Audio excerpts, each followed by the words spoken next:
Hello everyone and welcome back to the GeekWave. It is a beautiful day in the neighborhood. We're entering the spring.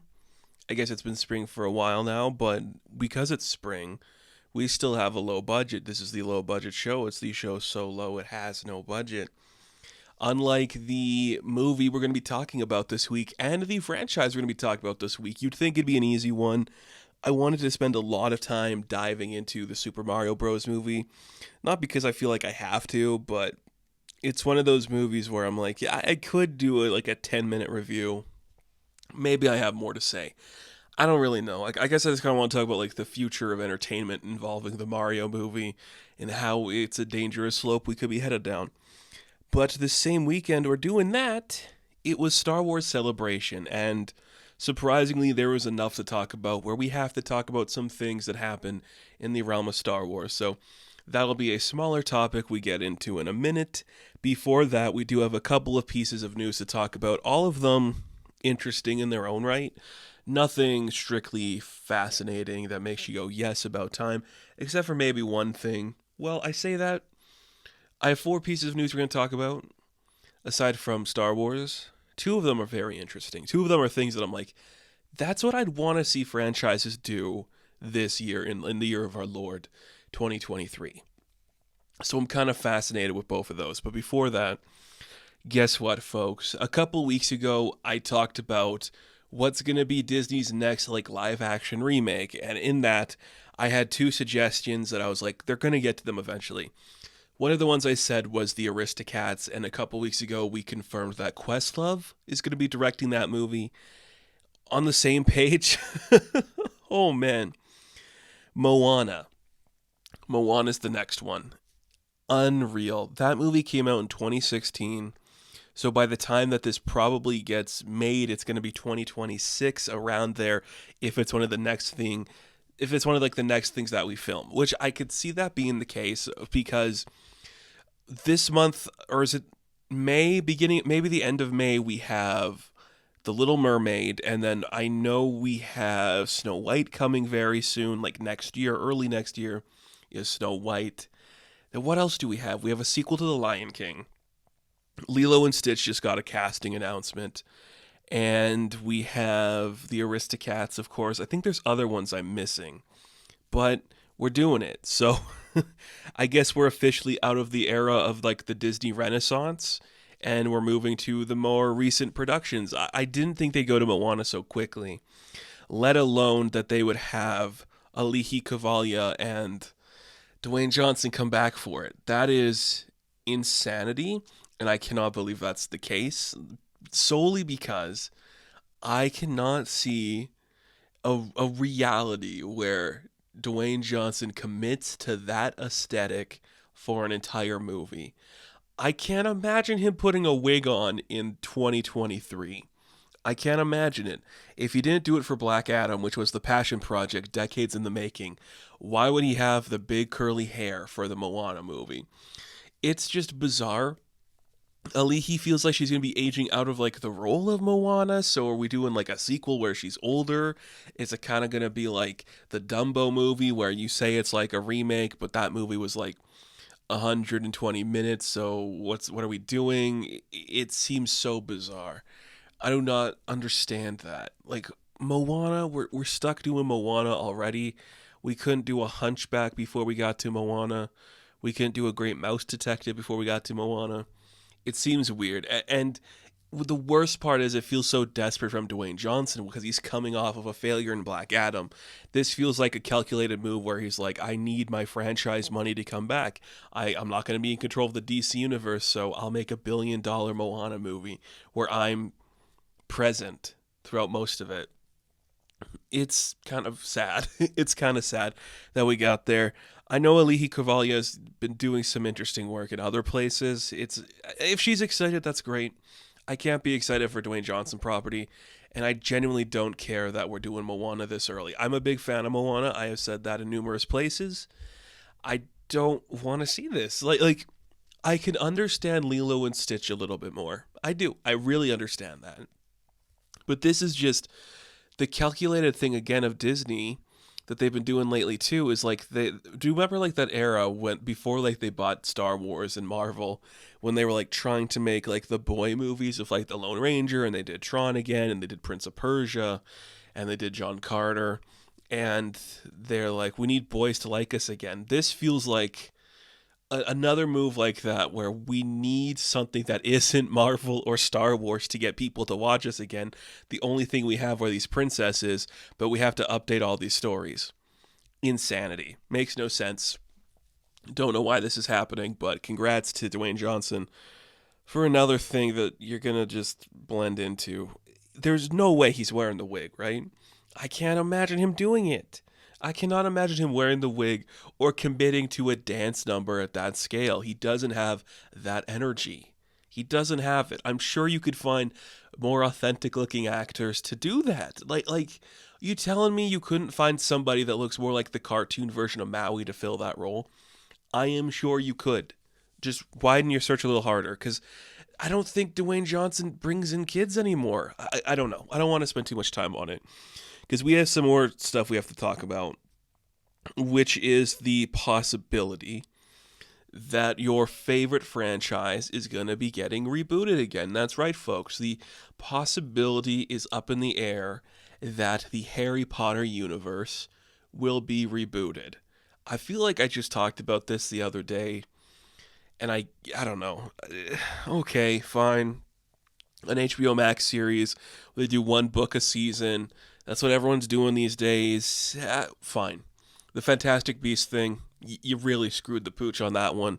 The Wizarding World's not exciting.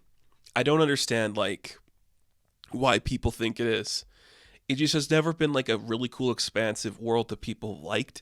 The Hogwarts Legacy game is different because it's a video game, and that aesthetic and that world can work for a video game. But if you were to do, like, here's a prequel, who cares? None of this matters. It's dumb. It looks stupid. And recast. Again, I've always said no character is above recasting. You can recast anybody. My two thoughts for this are, one, you are not shying away from the J.K. Rowling thing. She is going to be a producer, or her name is going to be associated in some capacity. It's always going to be the case no matter what. But you haven't explicitly said we're going to go away from what she thinks or feels. So what are you really doing in that capacity?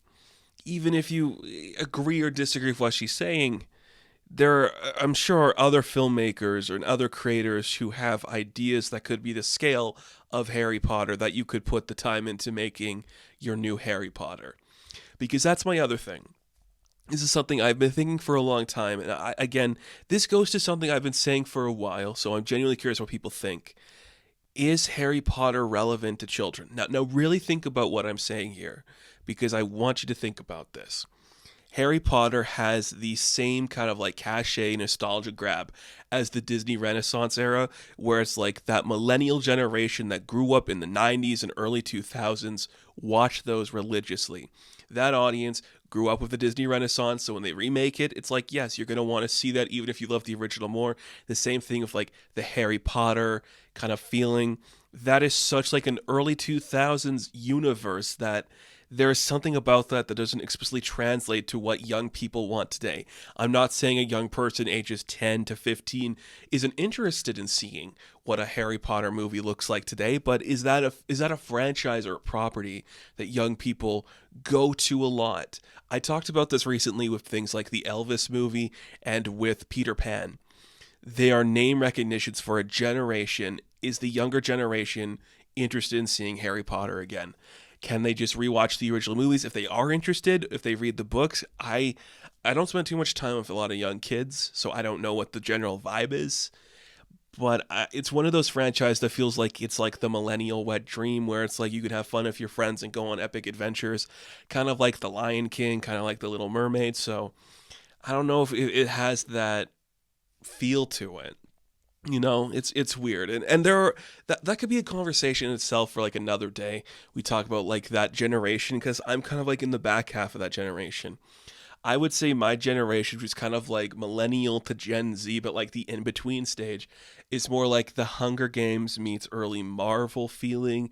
That's like the nostalgic grab for like where I am. Well, I do this and I talk about this shit all the time, so I don't know, but A Harry Potter reboot with J.K. Rowling still somewhat invested in it with a generational thing that doesn't feel like it's authentic, and you pretty much perfected it with the movies. Is there anything to talk about there? That is the question, because I don't think so. What are you going to say? What are you going to do? I don't know. Absolutely bizarre. But I guess sticking to something that is kind of exciting. And we got a new trailer for Barbie. It's a little old at this point in time, but this is what I'm like. This is what I want to see from franchise stuff. Take a big swing. Take like $125 million big swing for like a really goopy kids movie that feels like its target audience is grown-ups.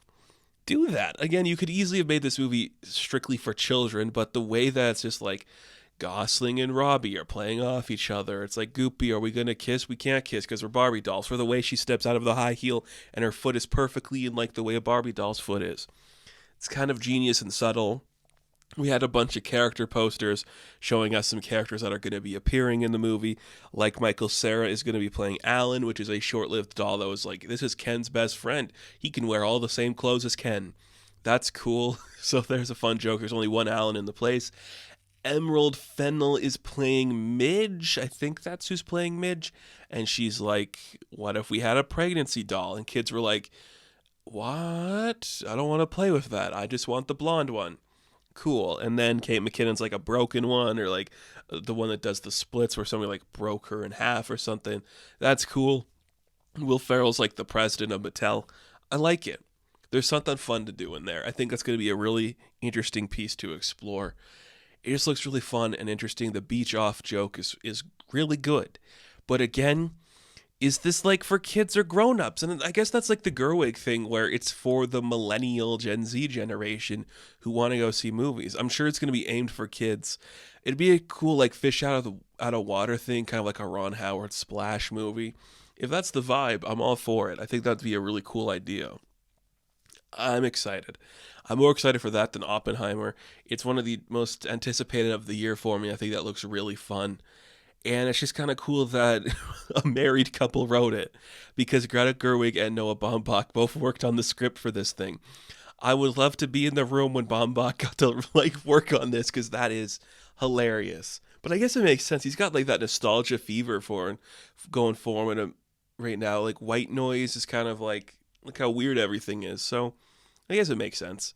I can see that working for that. So that's kind of cool. But we have one more piece of news before we get into like the Star Wars Celebration talk. And that is this idea that the Five Nights at Freddy's movie is coming out this year. Yeah, quick turnaround on the part of Blumhouse on this one. They announced it earlier in October, I think, or a little later. They were starting development very soon, and they actually built like a full-scale like pizzeria for it. Lillard is attached to like 3 movies, and it looks like we have our first picture we could look at for the thing. And the Jim Henson Creature Shop is working on it, and it's coming out in October. That's a great turnaround. Again, I'm not expecting this to win any awards, but to actually do that franchise justice in live action is kind of exciting. The big question we have to ask is kind of like the Barbie thing, where it's like, what is the target audience? I have a feeling there's going to be scares, right? But is it going to be R-rated? I don't know, because this is such a young person's property that it could easily be like a Megan situation, like a PG-13. I do think you could do this movie at a G rating, because it is G-rated scary, but doing it hardcore too, it's kind of intense. I don't know. That's going to be interesting to see, but that also comes out this year, so that's very exciting. And I guess we could talk briefly about like the Minecraft movie, which is going to be slated for 2025, starring Jason Momoa. Thumbs up. I just gave a thumbs up. You can't see it. Like, that's interesting. What are we going to do there? My big question with that is, why? Because like I think the appeal of Minecraft is like the way it looks, like the textures and the colors and everything, right? Is that going to translate? I don't care. Five Nights at Freddy's looks good. Minecraft will be interesting to see. You'd think that'd be all of the video game talk we have for movies this year, but hang on, we'll talk about one in a minute. We have to take a quick break, and we're going to talk about Star Wars Celebration.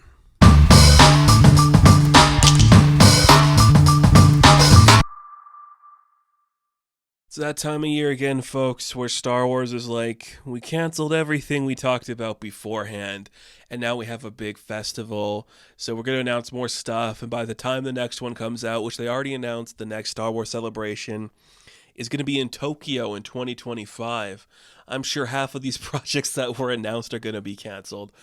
We don't have to talk about everything that was announced, just a couple of like the big things that matter to this channel and the people involved.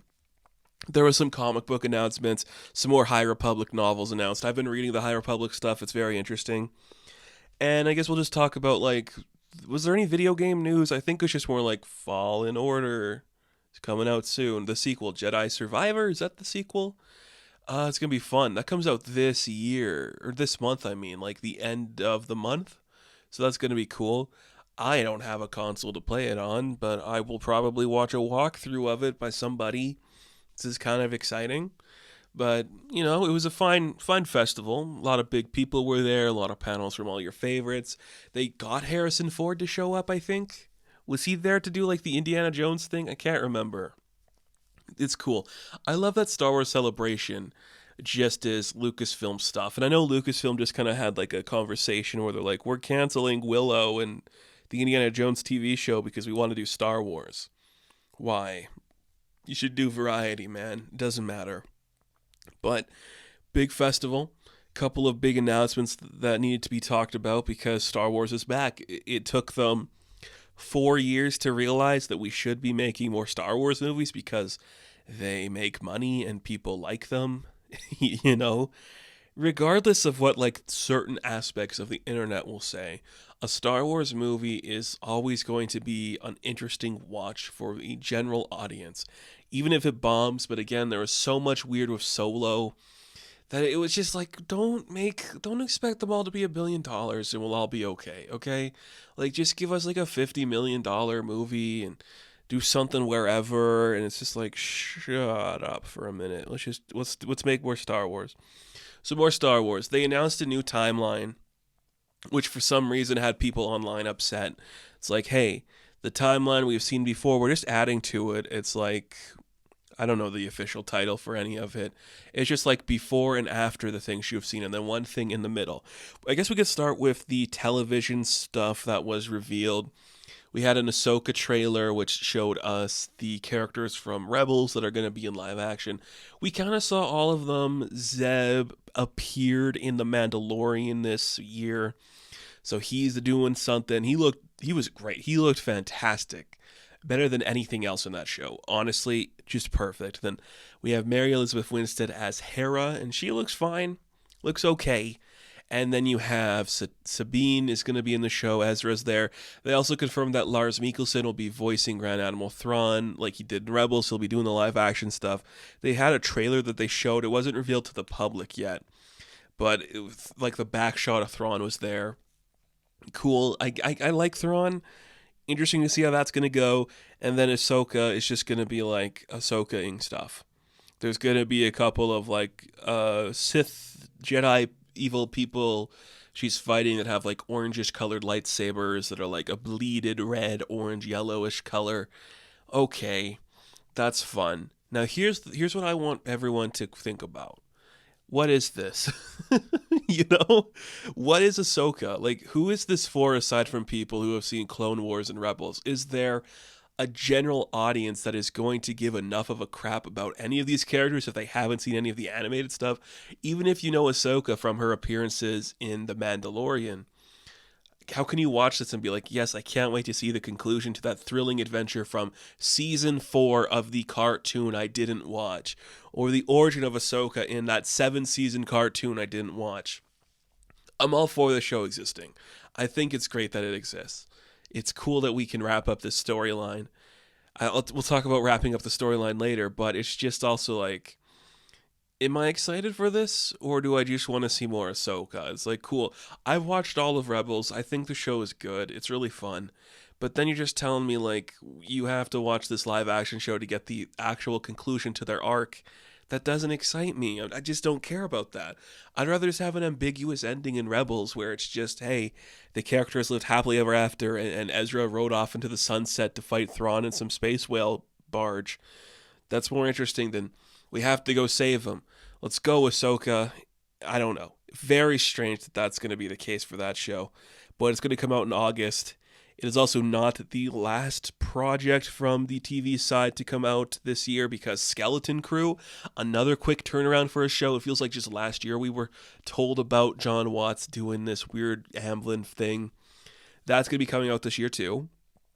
And they showed off some people are going to be in it. Jude Law's like a Jedi, bunch of young kids. This show also announced a bunch of directors that are going to be coming for it. There's a bunch of like very nerdy directors, because John Watts himself, a very nerdy director.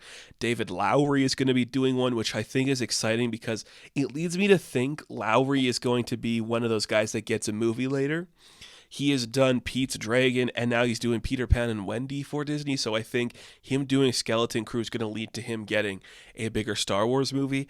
The Daniels will be working on an episode. I think Bryce Dallas Howard was doing one too. There's a couple other names being thrown around in there for this show, and I'm like, okay, I'm excited to see what that's going to be. Carrie Condon's also going to be in that one, and I like her. She's always fun to see. Pretty cool. That show comes out, I guess, like the fall of this year, which again, a very quick turnaround. The one that starts off 2024 is going to be The Acolyte, which they did show a couple of like sneak peeks at. It is set in the High Republic era. Like, here's how the Sith got their groove started or something.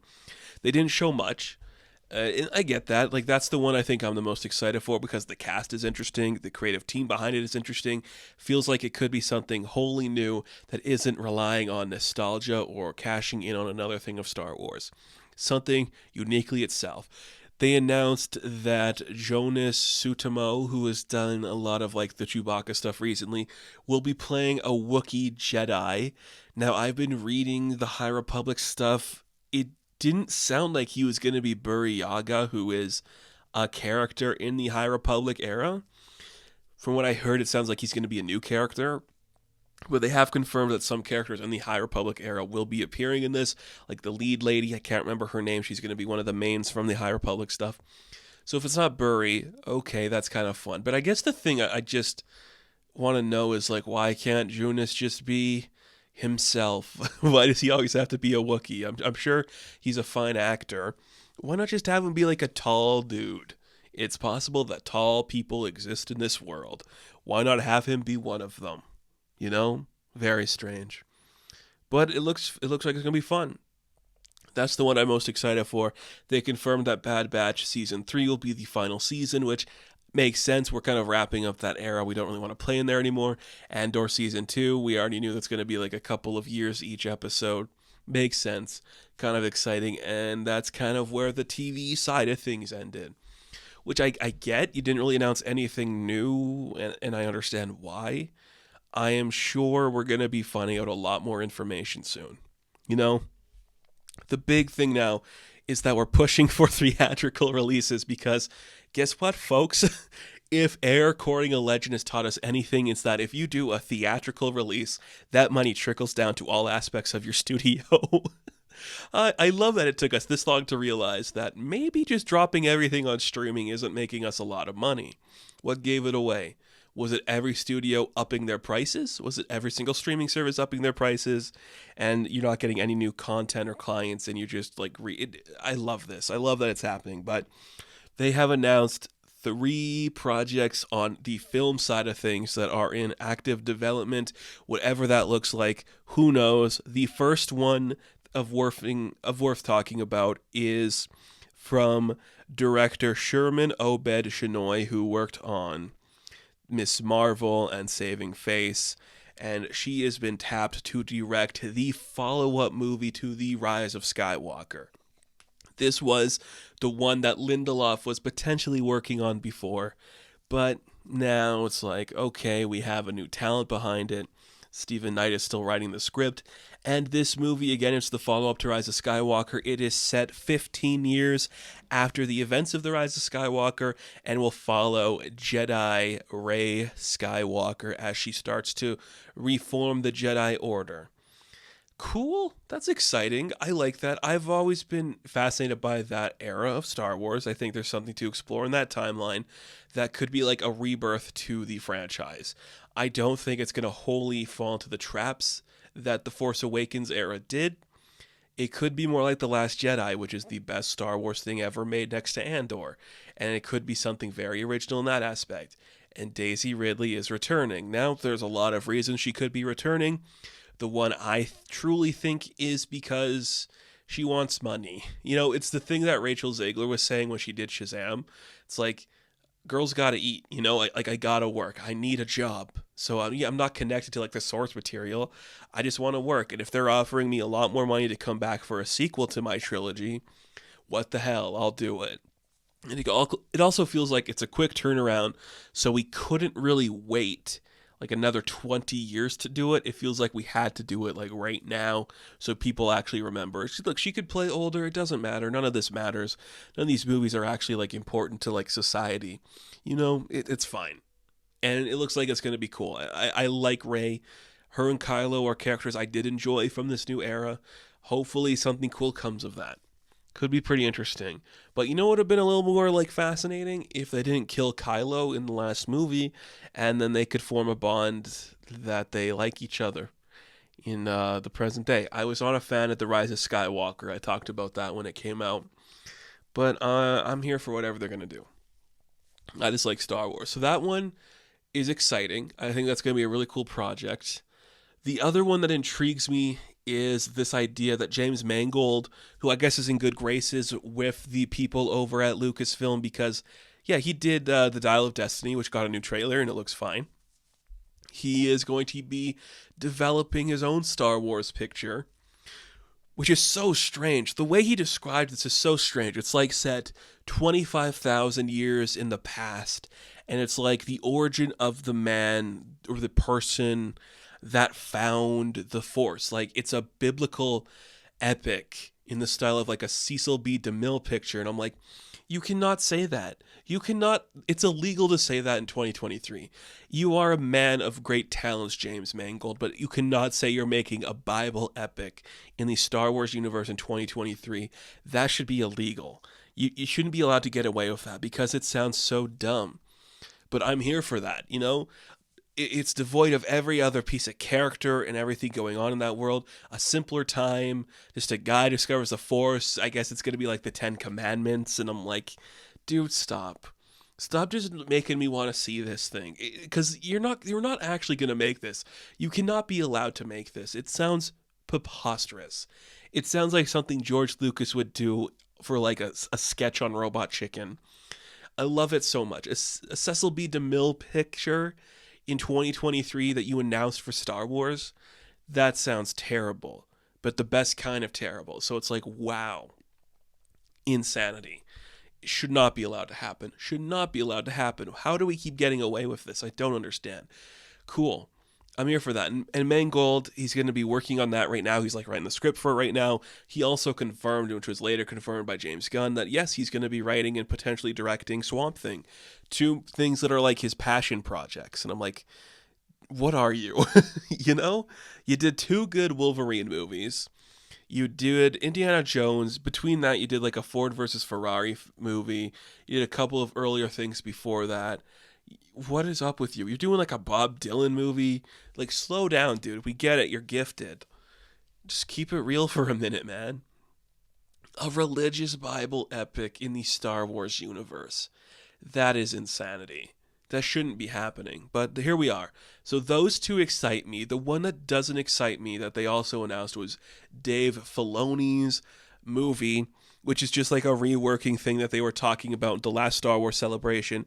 Do you remember where they're like, yeah, we're going to do like a thing where the Mandalorian and Ahsoka and Rangers of the New Republic and everything like comes together in one big story? That's what this is going to be. Dave Filoni's going to be making like the final act in this era of Star Wars television and movies. So it's going to be post Return of the Jedi, wrap up that storyline that's going to lead us into The Force Awakens, which, fine, I don't care. I don't care. You don't have to cover all your bases, man. We get it. But the idea of going to a movie theater to see Ahsoka Tano, Din Djarin, Boba Fett, Bo-Katan, and whatever else we're working on just on the big screen, I don't like that idea. I don't think that sounds good. I don't know if it's going to work.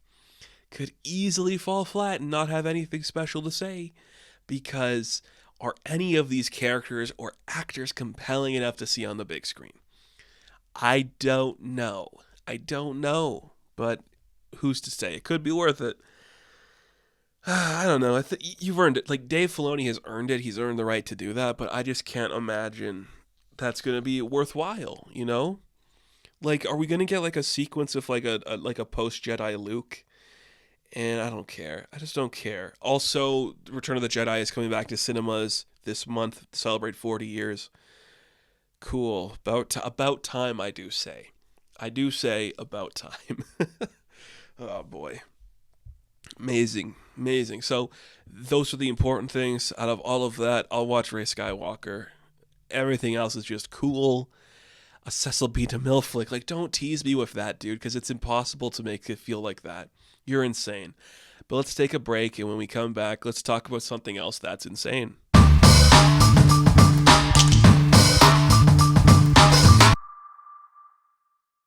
Let's go, everyone. It's the Mario movie. It's the Super Mario Bros. The movie. We did it. We made it. It's finally happening 20 years after. 30 years. 30? 30 years? When did the original Super Mario Bros. Movie come out? Was it? Yeah, it's got to be. 'Cause 20 years would be 2003. 1993. Okay, so Super Mario Bros. Do you remember that one? Insane movie with Hoskins and Leguizamo. Well, since then, Nintendo's like, we'll never let this happen again. It's illegal. If you even attempt to make a Nintendo movie, I will shoot you in the eye. But they made a Pokemon movie, Detective Pikachu, and people were like, yeah, this is kind of cool. It slowly made a lot of money, and people liked it. So Nintendo was like, I guess that's a new revenue stream for us to make Mario movie. So they partnered with Illumination. I believe after the partnership with Illumination, they created Nintendo Pictures, which is, I'm going to assume, connected to Illumination for distribution overseas. I'm going to guess. I don't know. But Mario movie, the Super Mario Bros. Movie, it's here. It has made like 370 million worldwide after a 5-day release. It doesn't need me to talk about it because if you haven't seen this movie yet, that's on you. That's a lot of money. And that's like even with like a middling China release too. I don't think it had like a huge distribution in China, which I think is a really fascinating thing to look at now. That movies aren't having like the China release to get their numbers pumped up as much, but a movie like this still doing good. There's a lot of factors for this movie doing good right now. It is legitimately the only family movie to come out since Puss in Boots in December, which is insane. And don't tell me that action movies or franchise movies are aimed for a younger generation. They're not. They're not aimed for kids. They're aimed for teenage and up. They are. They all are. Quantumania or Shazam. Well, Shazam kind of is more aimed towards kids, but I would never show a kid that Shazam movie. It's kind of fun, but it's also kind of weird.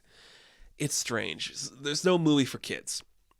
And we need more movies for kids, is all I'm saying, because kids like going to a movie. When I saw this movie in theaters, there was a bunch of kids, and they liked it.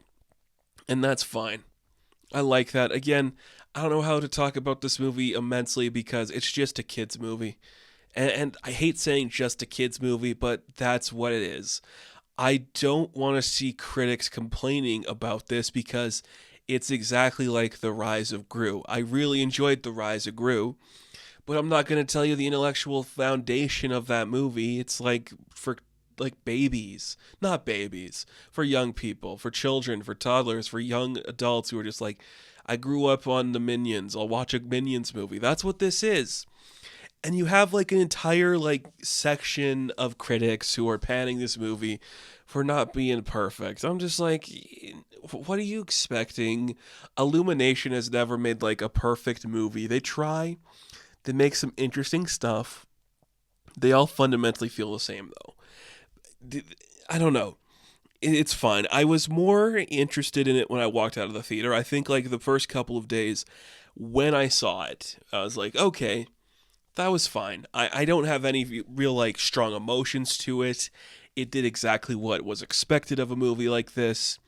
the more I've been thinking about the movie, the more I've just been like, oh, what a weird thing you've done here.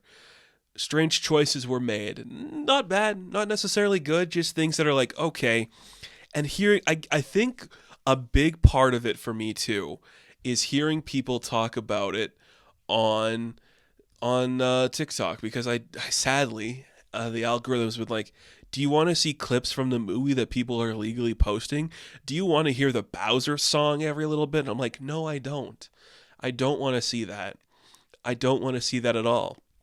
So just being more surrounded by people talking about the movie and people thinking about it, I've just been like, I don't have any strong opinion or thoughts on this movie. It's serviceable. It does fine. Yeah, kids liked it. I can confirm kids enjoyed the movie. Kids were dancing when songs came on in the movie. I think that's great, and that's what I want to see more than anything. It doesn't have a strong emotional core like Puss in Boots did. And that's the other thing that I guess you could argue against what this movie is doing, where it's like you can have an emotionally centered movie with great story and a great script and beautiful animation like Puss in Boots, and still have kids like it. You don't have to sacrifice either or for this movie. You could have it both ways. A movie for everybody that is strong, with a narrative drive, and works on every conceivable level, while still being aimed for somebody under the age of 10, like Puss in Boots. Or you could have it like Mario, where it's like song, funny, reference to game. It's fine. It looks good. I don't know.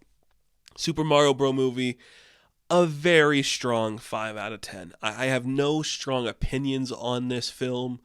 It just is doing what it should, And that is another thing we can talk about. I don't know how do you phrase this properly. This is the thing I've been trying to explain to people, that Mario is essentially like Mickey Mouse in the idea that Mickey Mouse is not like a widely used character in a lot of Disney media because they don't want to distort or corrupt the image. When there is something with Mickey Mouse involved, it's more like a poster or a picture, or you're seeing a version of him with no real personality. That is kind of what we see for Mario. Mario has that Mickey Mouse thing, where it's just like, we're not going to corrupt the image, we're not going to distort it in any possible way. You're going to get a sanitized, clean version with no characteristic, no emotion. You're just going to see the iconic mustache or the iconic big ears. There's nothing to him. So you just get to see that, and it's easy, and you don't have to think about it or have like a message behind it or any emotion behind it. It's just Mario. It's just Mickey Mouse. They're interchangeable at this point. Nintendo does a little bit more of Mario, but really think about it. Have they ever had him say anything, stand for anything, believe in anything, think about anything? He's just an image with a mustache and a hat. And that's fine. There's nothing wrong with that. It just, when you do that, there's nothing to do with like a lead character in a movie. And that's the main problem with this entire flick, is just, what are we trying to say? What are we doing? Like, he lives in Brooklyn, him and his brother, they own like a plumbing thing. They don't plumb good. And then they just walk into a pipe and end up in the Mushroom Kingdom. Fine. I don't care. And then they get separated, and it's like a journey to like find Luigi, but also like at that very moment, like Bowser is finding like the Power Star, and he's going to fight the kingdoms for everything. The plot is razor thin. There's no real plot or narrative hold on anything, and that's fine. This movie is one of those instances where it survives on the audience knowing what we're seeing. Hey, that's a piranha plant. Hey, that's a Goomba. That's a dry bones. That's this. That's a music cue from this thing. That's Diddy Kong for a minute. It survives on those instances, and it gets people excited. When you are somebody, and I'm not criticizing anybody for liking this movie. I'm not. I get it. But when you are somebody who, your whole experience going to a theater is you want to see something you like, and you are a fan of the Mario world. So when it plays like the original theme song and score from the games, or it's like, hey, there's like one of those iconic characters just showing up for a moment. There's a bullet bill coming down. We're going through the pipes. Like, that's fine. And if that excites you, that's great. But some people not again, I'm not naming names. I don't want to criticize anybody for liking this, but there are some people who want to see more than that, who want to see, who need to see more than that. And I don't hate anything I've seen, but I'm just like, you could have tried harder as opposed to doing the easy thing, which I'm not going to criticize a $1 billion conglomerate for doing the easy thing. That would be stupid. And maybe that's the problem, that they've had it so good for so long, you don't have to take any chances, because there's not a single chance taken in this movie. It doesn't do anything truly creative or original. And that's fine. You've had like over 30 years of Mario games with the basic formula. Why break it now? But when you reference like something you say in a game, or you just like show us a thing that's in the game, like a way somebody moves, or like a saying like Mamma Mia or Wahoo, or like the princess is in another castle, is that exciting? Or is it just something that just hits that dopamine for a second and you're like, it's working? I don't know. This is a good litmus test for how much of this we want to see in our movies now. Because I can't think of like a bigger property that could rely so hard on just things existing in it. It's the Sonic thing. But what I'll give credit to Sonic the Hedgehog for is trying to be different than what the actual like narrative of the game was. It tried something different. This didn't. It was just fine. So the basic plot, like we talked about, Mario and Luigi end up in the Mushroom Kingdom. Well, Mario does. Luigi ends up in the Dark Realms. He is kidnapped by Bowser, and Bowser is trying to get the power of the superstar, the magical star, whatever, so he can win Peach's heart, and she'll marry him, and they'll rule the world together. Works for a kids movie. Don't care. Makes sense. That's more interesting than I'm gonna kill the princess and capture her and watch torture. It's like, that's funny. Making Bowser a goofy villain is funny, because then if he comes back for sequels, he's not as threatening. It's fine. I get that. I don't care. It works. It's fine. It's serviceable. It gets the job done. It's very game inspired. I guess my biggest point of, not even my biggest issue, just something I wanted to talk about, is the way they do Princess Peach, because it's also very sanitized like Mario. And I get it. You don't have to make her the damsel in distress. That is perfectly fine. I don't imagine anybody would want to see that anyways, because in other media outside of like the initial Super Mario game where he's rescuing her, she has experienced other things. She's in the Mario Kart game. She's in all like the games where you like fight people in like sports and stuff.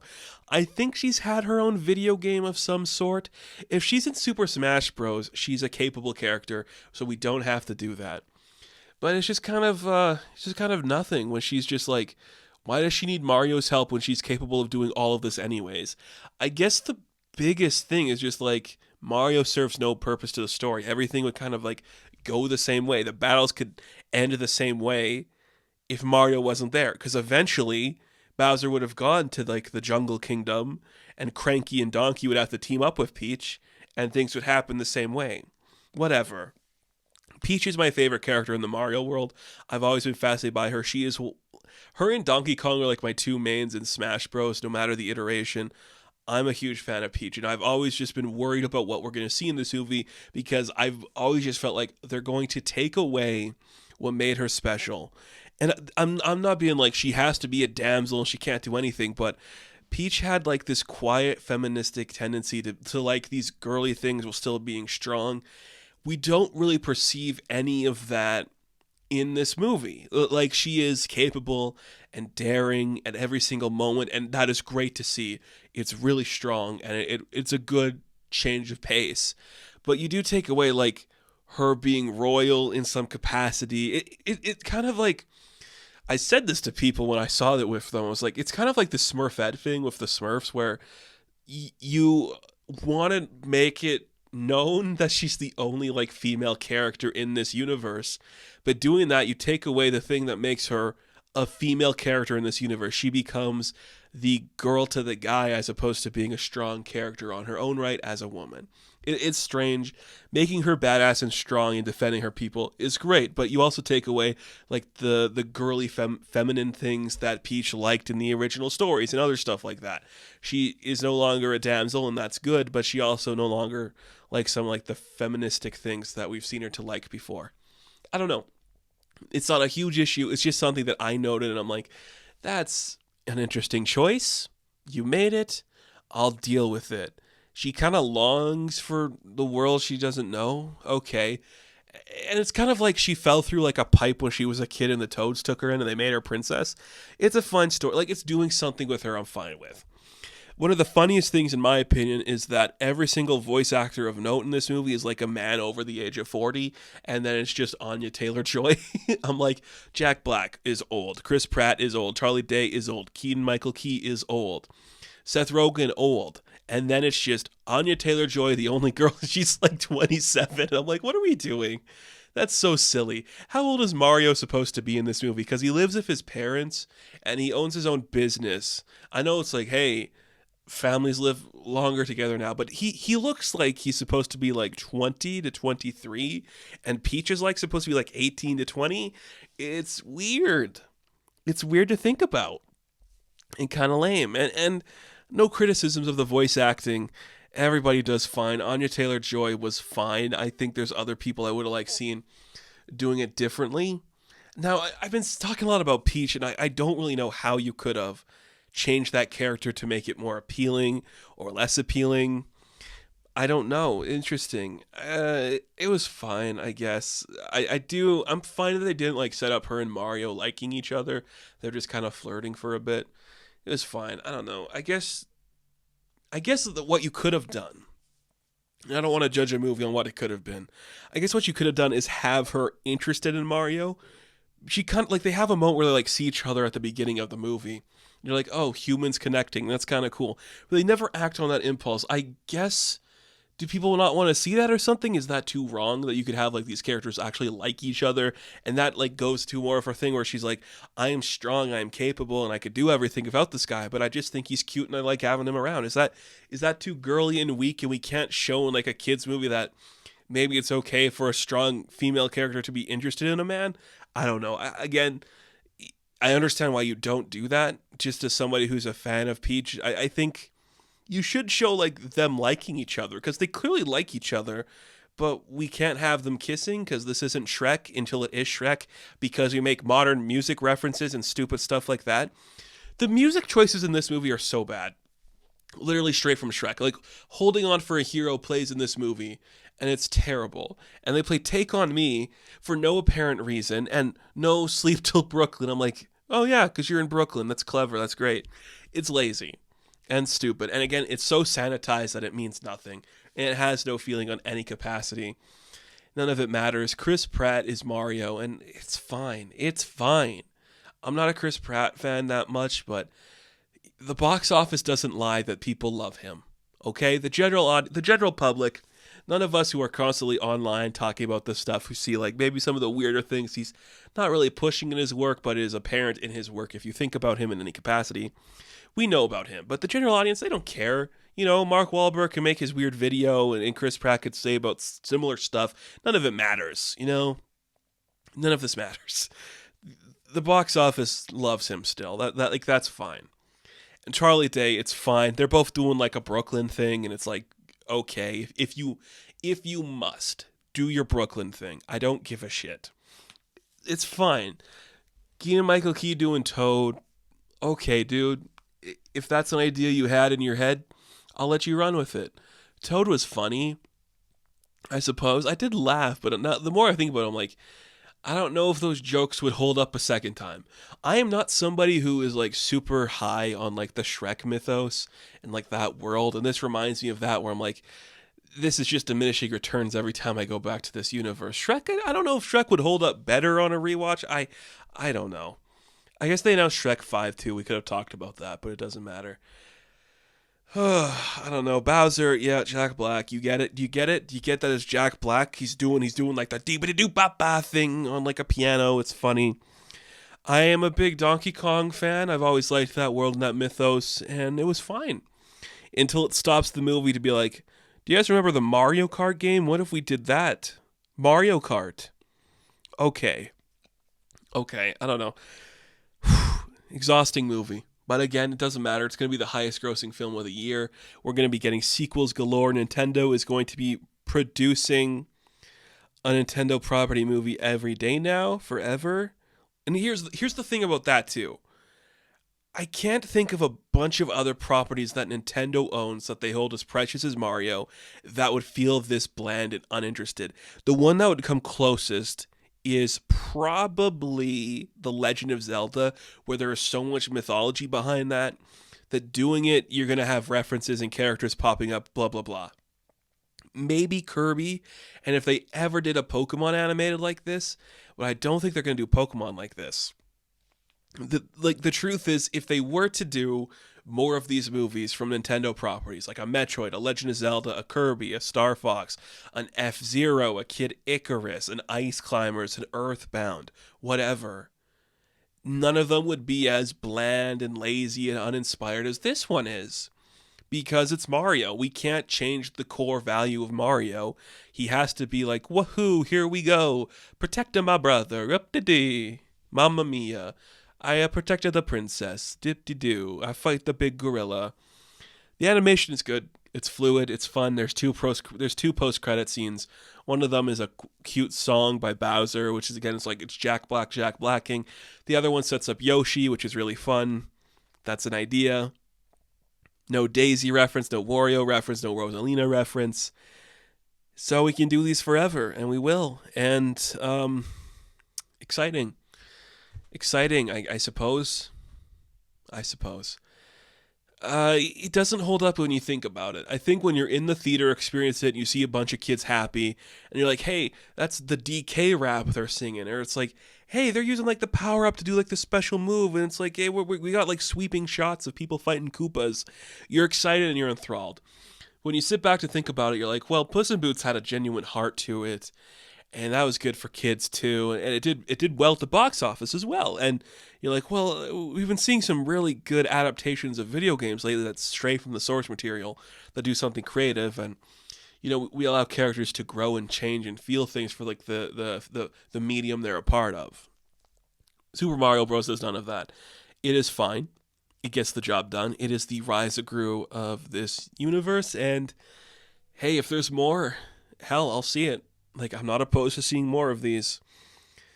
I just I don't think I have the desire to go back. It's 93 minutes about, and it works fine. I think there's stuff in there for everybody to like. But I don't know. No characters that interesting. It's just things you've seen before in a different format. And that's exciting for a lot of people. A lot of people like that. I don't care. That doesn't do anything for me. I don't care if you play the DK rap. It's funny and awesome, but it means nothing. It means nothing. Like, if you did something new of Donkey Kong, as opposed to like, he's kind of a big goofy boy, then maybe I'd buy something. I don't know. Weird, interesting movie. It's fine. Go watch it. You don't need me to endorse it for you. Get your own opinion on it, because just wait for the sequel, which we'll inevitably be getting. We'll be making these forever. Because this is the future. This is the future. I'm calling it now. Okay, let's play that game. What are going to be like the top 5 highest grossing films of 2023? This is like the one, like, it's like last year where I genuinely think there might not be a superhero movie in like the top 5. So I think the top 3 movies of the year, I'm going to say Super Mario Bros. Is going to be the number 1 highest grossing of the year. Number 2, I'm going to say, is Mission Impossible Dead Reckoning Part 1. Number 3, that's tough. That's tough. Barbie is interesting. I don't know. I'm going to say number 3 is The Little Mermaid. I'm going to say number 4 is The Marvels. And I'm going to say number 5 is either going to be Barbie or Dune Part 2. What else? Do we have any other big, like, real big ones coming out? Well, kind of, but nothing I think is going to break bank. I think maybe John Wick's going to make, like, the top 10. I don't know. I'm going to say Barbie. I'm going to say it's going to be Super Mario Bros., Mission Impossible, The Little Mermaid, The Marvels, and then Barbie, which I'm okay with all of those being in the top 5. Don't watch the movie if you don't have any interest. It's just not worth your time. So, let's go. Mamma Mia. World 8. Fun times. Thank you all for watching this episode of the GeekWave. Be sure to like and subscribe to the channel. As always, you can check me out on Instagram, TikTok, and Twitter, and I will catch you in the next one. Have fun. Stay safe. Good luck.